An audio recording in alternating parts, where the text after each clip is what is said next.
Okay, I think we are live. Welcome, ladies and gents. I hope you are doing great today. Today, we're going to talk about the fuel crisis that's going on in the United Kingdom. Let me just check we are live a second here.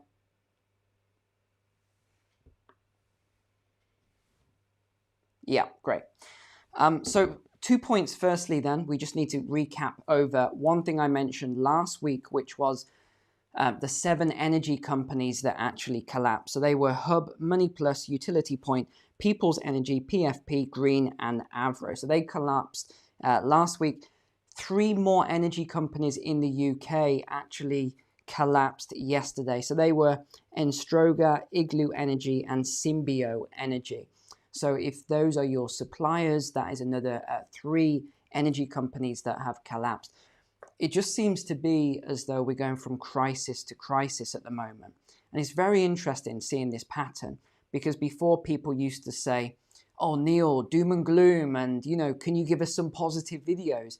And, this sort of stuff. And now I'm having all of those people who say, unsubscribe because you're spreading doom and gloom. They all seem to be coming back now and commenting about, just how accurate a lot of these things were. And now we are seeing all these crises coming day in and day out.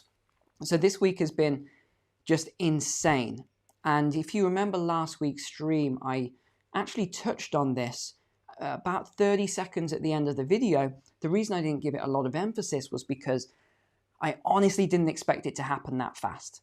I mean, remember we were talking about the hockey stick effect. I didn't think that the fuel crisis would explode within 12 hours. I mean, the very next day, that was it. It exploded. And by Sunday, 60%, I believe it was, 65% of all fuel stations in the United Kingdom, that's 8,000 fuel stations in the United Kingdom, had closed down. You couldn't get in, no fuel. And of the others, there were backlogs up to 3 hours long, people queuing. So this is, just to give you context of what's been happening this last week. Just another point as well, my monthly stream, so the big one, is Saturday. So it's this Saturday instead of Sunday. So we're going to be doing it on Saturday. And as always, Thursday at 9 p.m. and the stream is Saturday now. Okay, so what happened then? Let's start with that. What happened? Fuel stations up and down the country ran dry, long lines of cars, key workers unable to get to work. So doctors, nurses, healthcare workers, teachers. So there were a lot of surgeries missed. There were a lot of medical appointments, which really annoys me because already there's been all these issues with people getting to medical appointments the last 18 months. All these problems. A lot of doctors are still not back at work. So this is not helpful for this crisis to come in. And I'm actually going to tell you at the end how we can resolve this easily by spring of 2022. So in the next 6 months, we can actually resolve this entire crisis if the government takes the action. So make sure, if any of you know Boris, send in my video because I'm going to give you exactly what to do to solve this crisis within 6 months. We'll cover that shortly. Also, fuel stations added a £30 cap on the amount of fuel that you could buy. So not very much at all. What's that? A quarter of a tank for some people. So as of today, I just checked 10 minutes ago, 27% of fuel stations are still closed, 40% were out of petrol on Tuesday, and 65% were out on Sunday. Now, the government's saying, oh, everything's going to be fine by the end of today, they said this morning, Thursday. Don't believe anything they're saying. It's not going to be fine. Everything won't be resolved by today. I can assure you of that. It's going to be a lot longer yet because these things go into a negative spiral, you see. So once some people start talking about it, everyone then starts jumping on the bandwagon. And I was really surprised the government had the cheek this week to blame the Road Haulage Association for causing the panic. No, they didn't cause the panic. The government ministers that said there's going to be shortages for Christmas and fuel shortages this week and food shortages, etc. They caused the crisis. The government minister wasn't the road haulage industry who they're trying to pass the blame on to. Cars had fuel siphoned off in the middle of the street, even on driveways. There's even talks of people being attacked at their own home because they came out and disturbed people smashing off their fuel caps. Numerous fights at filling stations, including dozens of brawls and someone being threatened with a knife before the person started kicking and smashing up their car. People are saying, what's going on? As if, is this really true? Is all of this really happening? And people are shocked by it.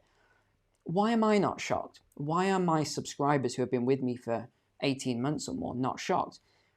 And why are all these people who thought this was all just make-believe and conspiracy theories before now rushing back to the channel to watch all of the videos? Why is that? Because we are in this fourth turning now, if you've read the book or not. So you have 4 sort of turns in every seculum. So we are deep into this fourth turning now, and we're not even in the deepest part of it. So all of this, social breakdown and things, this is just the beginning. It isn't the end. Things aren't going to turn around very quickly. That's why we're seeing crisis and we're jumping from crisis to crisis, because it's accelerating now, and it's just going to keep accelerating.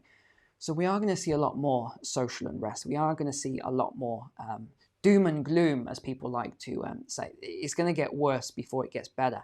So I think the next 3 years are going to be very, very bad for all of this. Okay, so number 2 then. So let me give you some background and why did all of this happen. So the first and most obvious thing is we have a shortage of 100,000 HGV, which is heavy goods vehicle drivers in the UK. The Office for National Statistics also estimates there were 16,000 fewer EU nationals working as HGV drivers in the year ending March 2021. Surprise! What do you think is going to happen when everyone goes back to their home countries in the EU? And you have, all these lockdowns and making it very difficult for them to get back. A lot of them don't even want to get back. And we'll talk about these 5,000 visas nonsense in a second. Here's a key one. The industry actually warned Boris Johnson, the Prime Minister, in June that if action wasn't taken within the next 2 or 3 months, we would have a crisis. And they are saying that no action was taken on that. So I think someone has to be held accountable there. Also, the decline in the value of the pound against the euro since the Brexit vote has made a lot of the EU drivers not want to actually come back to the UK. Not just that, there's stuff going on with the EU. We'll talk about that in a second. The tax changes as well, IR35. I know many of you will know of that, many of you won't know about that, but this is just more of a tax grab by the government to actually tax people more. So a lot of the drivers are saying, I don't want to, pay all this tax, so they've headed off as well. So there's a lot going on. But I think the main reason, so I've been talking to a couple of drivers this week, and what they've been sharing with me is that, well, the average age of a HGV driver is 55. So when you have someone who's age 55, they are nearing retirement. Okay. So you've had a lot of people of that age group who have retired in the last year, who may have retired a little earlier than they would have done. So that's one reason. Next one is Brexit. Obviously, we know about that. A lot of the workers went home. IR35, changing jobs due to undesirable work conditions. So it's very interesting. I didn't know about the work conditions of these drivers, and it is pretty tough. Honestly, when I heard about the conditions of it, I did think that would be a fairly tough job and for low wages. So personally, I enjoy driving, so that's one thing, but would I want to do it for X amount of hours every single day for low wages? Maybe not. It would take the enjoyment out of it. So I can understand the issues there. Pay rates as low as £9.50 per hour. And the last reason was all the COVID rules. A lot of drivers have just said they don't want to deal with all of the COVID rules that were in place. But this isn't just isolated to the UK, by the way. This exists in Europe as well. This is what isn't being talked about. And actually, the biggest thing here isn't being talked about on the media. It's not in the newspapers or anything. I'm going to tell you that at the end. I think you're going to be really shocked by this point that exists and how it can easily be solved. So in the EU zone, the EU has a crisis on its own, and they don't want HGV drivers leaving to go to the UK. Some people say that the EU is trying to punish the UK for Brexit. Poland is short of more than 120,000 drivers. So if we're short 100,000, they're short 120,000. Germany, 60,000. A lot of other countries as well, they're short of drivers. So this is from the industry body then. They said 30,000 HGV tests that were supposed to be done last year were not done because it was deemed unsafe. So a lot of the people just simply couldn't get their tests. And now there's a huge backlog as well to actually do this. More recently, drivers are still being told to self-isolate. They're getting pinged by the National Health Service app, being told to self-isolate. So this is the background and the context to this. So number 3 then, what is the government doing? And just like last week, I've got some absurd stuff for you here. This is really ridiculous. So this is from the business secretary. This is from Kwasi Kwarteng, I don't know how to pronounce his name, had said there are signs that the petrol crisis, which has seen long queues outside forecourts across Britain, is stabilising today. I don't believe that for a minute. You only have to drive to your local forecourt, by the way, if you've got fuel, and you'll see that it's not stabilising. He said that soldiers, so the army, would be delivering fuel within the next couple of days to help relieve supply issues. We'll mention this in a second. The Department for Business, Energy and Industrial Strategy, the BEIS, says it will also draw on their reserve of 80 tankers, which are kept for emergencies. Now, 80 tankers isn't a lot when you've got that many fuel stations throughout the country. So 8,000 fuel stations. So what's that? It's like 1%. They've got 1% there. 150 soldiers then that are going to drive these tankers. Well, if you think about this, 150 divided into the 8,000, that would take a long time. What would that take? I think it's 53 days. And that's if no one filled up with fuel and no one else was delivering, just to get round and fill everything up, because it compounds, of course. Like this might help a little bit, but it's not going to have a huge impact at all. And so let's get onto this visa then, the 5,000 foreign fuel tanker and food lorry drivers, as well as 5,500 poultry workers to deal with the Christmas turkey shortage. By the way, you heard the Christmas turkey shortage first here on my channel. So this is what they're saying. 5,000 fuel tankers. This is what they're not saying, or they're not specifying. I'm going to put myself, like I always do, I apply logic and common sense. So I'm going to put myself, so I'm a family man at home in wherever, Eastern Europe. Family, husband, wife, couple of kids, right? Why would I take a 3-month work visa to go to the UK? I mean, why am I not working at home? Like, there's a shortage in the EU. Surely I'd be working anyway if I was an HGV driver. Why would I leave, as we're going into winter as well, dark nights, cold, why would I leave my home, travel all the way to the UK with all the restrictions and testing and everything else you got to do? Where am I going to live? What am I going to do? Rent a room somewhere? With 1 or 2 suitcases as well? That's not really much of a life. I can't see it. I mean, again, I like to work through these things methodically in my mind, and I can't see it. I wouldn't do it. I wouldn't leave my family. Now, here's the difference. Let's say it was 12 months. It was a 12-month visa. Yeah, I'd probably do it because I know I've got job security for a year. I'm going to earn some money. I can get myself a tenancy agreement for a year, no problem at all. Get myself a short lease for 1 year. Maybe bring my family over, something like that. I'm not going to uproot my family for 3 months. It doesn't make any sense. I don't know if they've thought all of this through. And the visas don't start until late November anyway. So you're talking more than a month, six weeks. It could even be 2 months before they actually kick this in. It's too late by that time. Next then, what else is the government saying? There'll be 3 intensive boot camps to train 3,000 people to become drivers, with another 1,000 to be trained through courses funded by the adult education budget. Well, again, who's doing the mathematics here? 100,000 shortfall, 4,000 we're going to train this year. That's only 4%. of the shortfall. I mean, what am I missing something? Is my maths off here? Surely they can see this. It doesn't make any sense. I don't get it. I really don't. You see, the problem with our government, and a lot of governments, is that they are being reactive as opposed to proactive. So let's say I'm one of these secretaries of transport or business.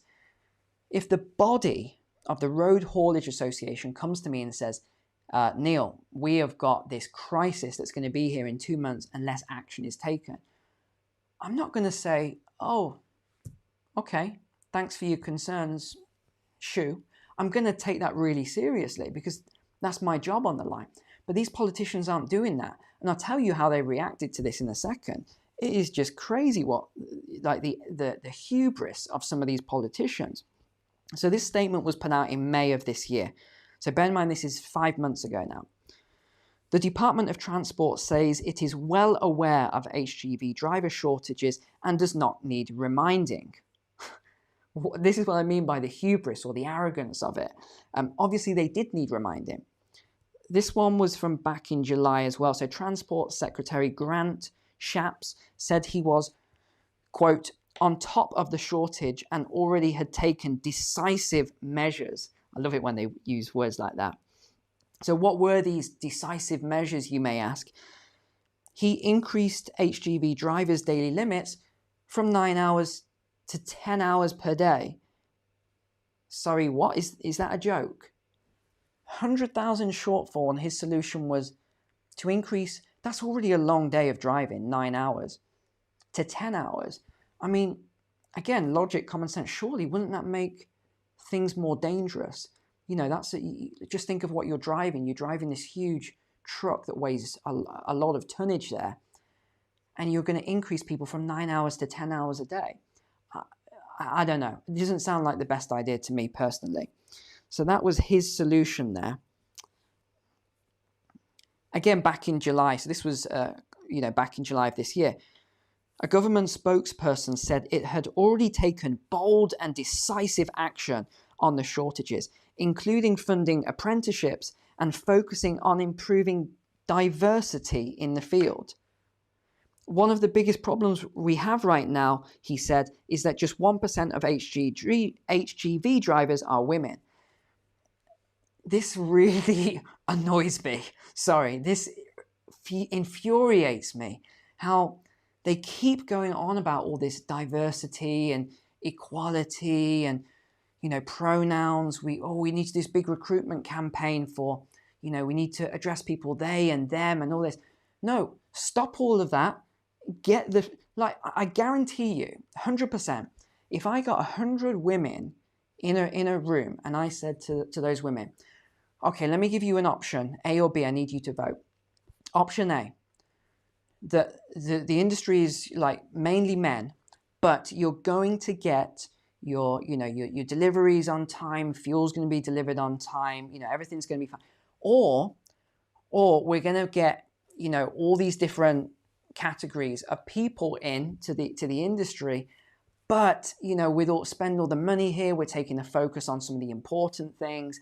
You might not get food. You might, the shortfalls in fuel and all this. I guarantee you, at least 95%, if not 100% of those women are going to be like, yeah, I couldn't care less who delivers the stuff. Why is this even? Why are you asking me this? This is ridiculous. Right? If you're a lady watching, please comment. Let me know, because I just don't think that this is the case. That people are sat there going, you know what? We need more diversity in the HGV driver industry. This is an outrage. I've never heard this. I don't think I've heard a single person ever say this. No, let's focus on getting people into those jobs. Look, it's not discriminatory. If women or different people or groups want to work as drivers, everyone has the same option to go in and work as a driver. It's not as if there's roadblocks that says, oh no, sorry, you can't, no, you cannot go in and do that job. No, anyone can go in and do the job. This is ridiculous. I don't know why they're focusing on diversity when they should be focusing on recruitment and training and backlogs. Annoys me. And by the way, if that's what they consider bold and decisive action, I think we've got a bigger problem going on here. Because imagine, and this comes down to generations as well, different generations, every 20, 25 years, a new generation is born who are very different from the last, but they're not as different from the one before that. So this is why this is why grandparents get on better with their grandchildren than they do with their children, etc., because of the generational differences. So what we have right now is like I see it that we're more in terms of between a peacetime and a war footing. I think we're really in this middle area here. But yet the politicians are soft, like they're very, very soft. If that is our idea of bold and decisive action, God help us all, because they don't have any like strength behind them. And look at what happened with World War II. The politicians in the House of Parliament really did not like Winston Churchill. I mean, we all know the story. A lot of them hated him. But because the politicians were too soft and they couldn't make any decisions, they were like, right, Winston Churchill is the guy for the job. And he took over, and then we know he slept 4 hours a night and he did, what he did. We won't get into all of that. But this is the difference, you see. This is the difference in politicians. You've heard the expression, soft times create soft people, right? Or soft leaders. Hard times then create hard leaders. So this is the issue we have right now. I can just imagine the Prime Minister right now. Imagine we got attacked or something by another power militarily. And he's like, wow, we're taking bold and decisive action today. I've spoken to a few manufacturing plants just to suggest we should, if they want to make some war materials for us. I've also put the feelers out to the younger generation, see if they'd be interested in doing some work experience with the military. Like, it's madness. Okay, now what else is the government doing? Some councils, this is going to annoy you by the way, some councils are offering to loan their refuse drivers to become delivery drivers. So the people that come and pick up all of your refuse that's outside, in America you call it trash, right? So these drivers, the councils are offering those drivers for a few weeks to a couple of months to help with the shortages. Yeah, of course they are. Because guess what? They don't have to pay those drivers. They're going to save a lot of money in not coming and picking up our trash and our rubbish that we've got. This is like, what are they thinking? I'm on a rant tonight, aren't I? Okay, so I just don't think any of these processes here are going to solve this crisis. And again, so the Transport Secretary, Grant Shapps, has blamed the Road Haulage Association for triggering a rush on petrol stations. This, of course, has just been like blown back in his face because they're the ones that told the government in the first place about this. So, okay, let's jump on. I'm going to give you a few of my thoughts then on how we're going to solve this crisis. Okay, so here's what I would do, right? So I always tell you what I would do. I am the transport secretary or small business secretary. First thing I'd do, I would drop all the arrogance and the hubris, and I would call upon the top people in the haulage industry and grocery stores, etc. And I'd have a board of some of the smartest minds in a room around the table. I would be a facilitator. I'm not going to, stand there and start talking all this inflated ego stuff. I'm just going to listen. I'm going to say, what's the issues going on and what are the solutions? Let's get it all on a whiteboard. Let's get some bullet points down. How are we going to solve this? You see, they don't do that. Instead, the government says, we don't need anyone to tell us, we don't need reminding, we're on top of it. They're not on top of it. Increasing hours from 9 hours to 10 hours is not a solution. It is idiotic, really. But anyway, I'm going to get to the one I said at the start that the media aren't talking about. It's not on the news and stuff. This is the main problem, and here's the solution. The DVLA, so that is the Driver Vehicle Licensing Agency, is the problem here. Okay, they currently have, are you ready for this? A backlog of 54,000 licenses. 54,000 licenses backlog due to, you know what I'm going to say? COVID. That's the reason for their backlog. I don't get it. again, why? How is that affecting the administrative staff who can work from home processing these applications? It does not make any sense. This is why I say this. A lot of this is just too suspicious. All these things that keep happening all the time. So this is what they need to do. They need to go on a big recruitment campaign, recruit admin staff right now, and also get back into the office. That's going to be an unpopular thing I said there, because people say, oh, their health and whatever else. But okay, people are not as effective working from home. I think we all know that. You've got to have a lot of discipline to just be sat there and work as hard as you do in the office. But some people do.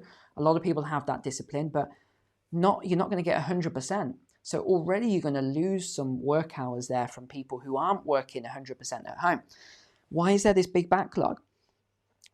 If you think about it, 100,000 issue shortage, 54,000 backlog, just clear the backlog. You've now got 54,000 in. You've solved half the crisis without really doing anything. You're just clearing a backlog, a problem that's already there. This was interesting. So a couple of guys I spoke to this week, and also I saw this this clip on social media as well, of this guy who phoned in. So this is what this guy told me anyway. So licenses expired during COVID. So a lot of people's licenses. So HGV1 needs a medical every 5 years to do it. Well, this guy was saying he was phoning the DVLA helpline for 4 to 5 days, and he couldn't get through to anyone. And I'm hearing this a lot. A lot of people are saying it. You just can't get through to anyone. And then eventually he got through, and they said, oh, can you send an email? So he was like, okay. He sent an email. He got a response a few days later saying, oh, thanks, you need to call up to get your medical pack. Guess what the number was? The exact same number he'd called in the first place for 4 or 5 days. So he'd already lost, over a week, 8, 9, 10 days already. And he couldn't book his doctor's appointment to get the medical because he didn't have the medical pack. So it's like the chicken and the egg. So all of these inefficiencies that are going on is causing this massive backlog. So there's all these people that want to get out there driving. They just can't get their licenses because of these backlogs. It's madness. I feel like I'm going crazy even telling the story. I just can't believe it. And I know how difficult it is to get medical appointments right now, personally. I had to change doctor because mine was just incompetent. In fact, I knew more than he did in some regards. It was ridiculous just from doing some Google searches. It was ridiculous. I changed to a different doctor. Have a guess how long it is before you can get your initial appointment to get registered? 7 weeks. 7 weeks. And it's not even going to see a doctor because they're short by half of their doctors at the moment. Half the doctors haven't gone back to work. Don't ask me why. I haven't looked into that. So 7 weeks to get in. And then it's a nurse giving me a phone call. In fact, she was supposed to call me last week. She didn't even call. Right? So I know what's going on right now with all of this. This is very, very difficult. This crisis is getting worse because of all these inefficiencies. And it's creating this downward spiral that's accelerating so quickly that by the time you start correcting these things, it's too late, because it's like, 2 steps forward and 1 step back, except it's the opposite at the moment. It's really not positive at all. It's 2 steps going backwards and 1 step forward. So you just keep going back and back and back. But I think, honestly, if we don't fix this crisis soon, you're going to see a lot more businesses collapsing because they, A, won't be able to get their goods delivered. B, they're not going to be able to afford to actually pay the wages of these drivers, because you're going to have to start putting the wages up. And if they do put the wages up, guess what's going to happen? Those costs are going to be passed on to consumers, and that means more inflation. The government is already starting to panic now, most governments, because the inflation is starting to run away. That's why they are saying inflation is only X%, and then it puts in brackets or small print, excluding housing cost, rent, mortgage, energy, and food. Like, what? I mean, what else is there when you exclude housing, like living, energy, your home energy or fuel like that, and food? See, this is the reason why they're excluding this stuff, because they're exploding out of control. These are the main things. So I think personally, because it takes 8 to 10 weeks to actually train. So actually it's only a couple of weeks to train an HGV driver, but then it takes 8 to 10 weeks, I've been told, to actually get your license in hand. So if they just start now with the backlog, but at the same time they get all these new people coming through, because look, I'm hearing every day AI and robotics has replaced X, amount of jobs. I've lost my job to a robot, I've lost my job to AI, etc. Well, and again, this is a personal choice. If someone is in that position, they've lost their job and they want to work, HGV drivers, some of these wages now I've seen advertised 80,000 a year. But at the same time, it does look like a tough job. We can't beat around the bush with this. It does look like it is a difficult job. It doesn't look easy. Just from what I've heard, I'm speaking to a couple of guys, it does not sound like it's an easy job. So it is an option there. I think, anything else I want to add? No, I think that's really all I want to talk about with this today. As you know, I don't just do a surface level. I do a ton of research all myself into this stuff, because I know whenever things just don't click together, I smell a rat and I want to dive into it and find out the truth. And this is the truth that they're not talking about. It is the DVLA is the problem. It's not Brexit and all these other things, although that's it's not even Brexit, right? That's contributed to it, but if they'd have just allowed the HGV drivers to continue working, you wouldn't have this issue. But personally, I think the UK can solve this all on their own. We've got enough people that are willing to work. We've got the backlog of people who want to come back to work. They're waiting for their licenses. You can get a lot of people through. There's been a lot of surveys. A lot of young people are interested in doing it. I mean, how committed they are, I don't know. But I think this could be solved all on its own, really, with the UK, without even needing to bring drivers in from the EU. So other than that, guys, I'll see you on Saturday, monthly stream. This is the big one. And I'll get a video out for you on Sunday as well. On Sunday's video, I've actually gone around filming in a city in the UK just to show the truth of what's happening with all these collapses, retail collapses. So you'll get that video on Sunday as well. So 3 videos this week for you. Please click the like button. I forgot to say it again earlier. Subscribe if you haven't already. But apart from that, have a great day. Take care. God bless.